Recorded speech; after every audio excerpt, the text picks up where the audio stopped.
Aytishlaricha do'stlar, Sevimlida, Zo'r TVda, May 5da, Bolajonda televideniya orqali prosmotrlar kamayib ketyapti ekan. Ya'ni bu degan nima degani? Odamlarning uyida antena ishlamayapti, yo antena ko'rmayapti, yo antenasi eskirib ketgandan, yo bozorga chiqibmi, yo internetda xarid qilishga vaqti yo'q menimcha.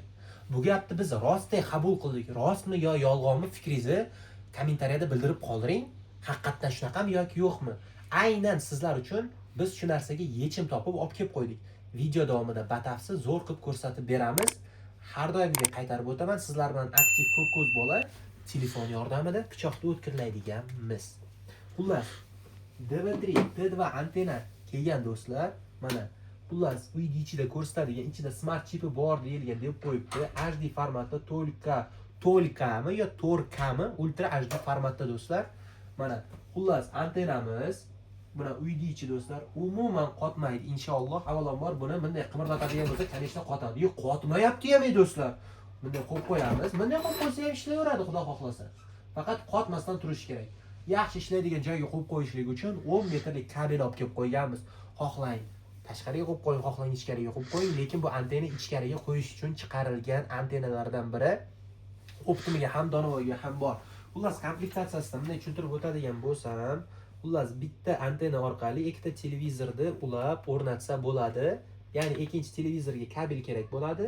Bitta antenani olib, ikkita quyonni urasizlar. Qayerda ko'rgansizlar hali bunaqa antenani?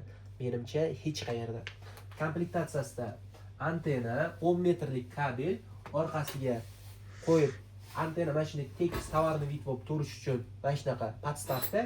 Keyin mabodo antena ko'zimga ko'rinmasin, antena ko'zimga ko'rinmayroq turgan joyda tursin desalar, kronshtayn bor. Xohlang metalga mana shunday qotirib qo'ying. Va shunday ishlab, xohlang taxtaga qotirib qo'ying, xohlang podstavkani qo'yib, bunday qilib, bunday qotirib qo'ying do'stlar. Operator yaqinroq olib kelamiz.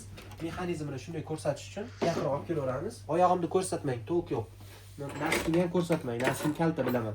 Xullas, bu yeri bunday cho'tkib qotiriladi. Bu yer qattiq qotirilgan, ya'ni hamma tarafini o'ylab chiqargan antenamiz do'stlar. Bunday qilib olinadi.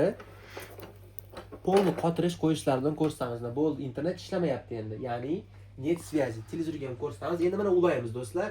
Ya'ni bu degani, bu yerda qizilchasi yonib ulansa, birinchi o'rinda ulangandan keyin qizilchasi yonsa, bu degani antena ishlayapti, ulandi degani. Bunday ulaymiz. Hop. Mana do'stlar. Hozir ana o'zi ishlashni boshladi do'stlar, chunki qizil yondi. Bu yerda esa bolt bilan cho'tki qotiriladi do'stlar.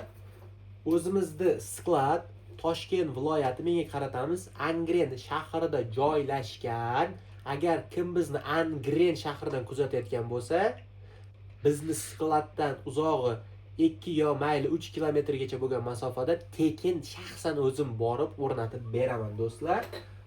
Avvalambor YouTube orqali meni shu aytgan gapimni YouTubedan ko'rib bilgan bo'lsalaringiz, agar YouTubedan ko'rmasdan Instagramdan ko'rgan bo'lsalaringiz, behijolat mana do'stlar, DV3 T2 antenamiz petroq olib kelamiz operator.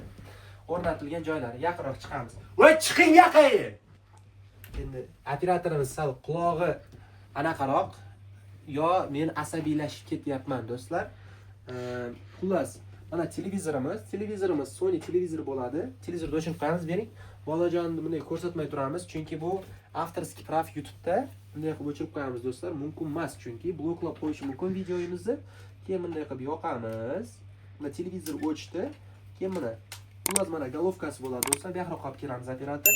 Bu yeriga ham spesial bunday qotirib o'rnatiladi, чтобы demoqchi bo'lganim, bollar tekkanda ham boshqa qilganda ham tushib ketib qolmasligi uchun.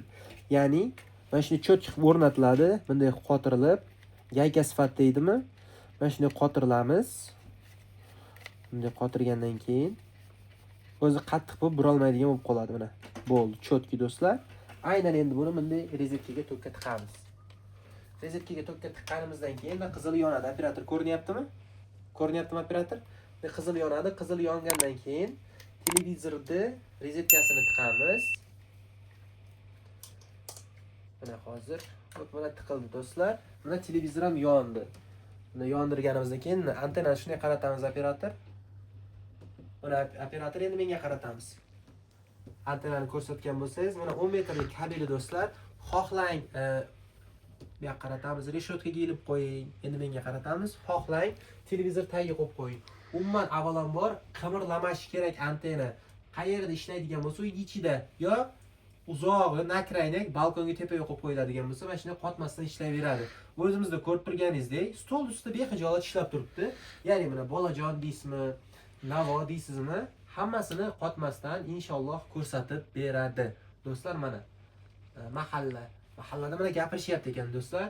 Keyin yana kinoteatr, hammasi bu yerda badiiy film bo'lyapti ekan do'stlar. Первый kanal. Agar Rossiyani kanallarni ulashga aqllaringiz yetsa, bemalol ko'rib, buni ham ulasa bo'ladi. Chunki biz buni hali ko'rib netib chiqmadik, faqat lekin O'zbekistonning barcha kanallarini ochiqchasiga cho'tib ko'rsatib beryapti do'stlar. Narxi hozirda 175 ming so'm. Pastdagi raqamlarga aloqaga chiqaverasizlar. Sizlar bilan har doimdek aktiv ko'k ko'z bola, to'yis ekrandagi nomerlarga aloqaga chiqaverasizlar. Operator yaxshi videoga oldimi yoki yo'qmi? Nima deb o'ylaysizlar do'stlar? Obuna bo'lib, like bosib, fikrimizni bildiramiz. Aniq javob berib aytamanki, sizning uyingizda bunday antena yo'q.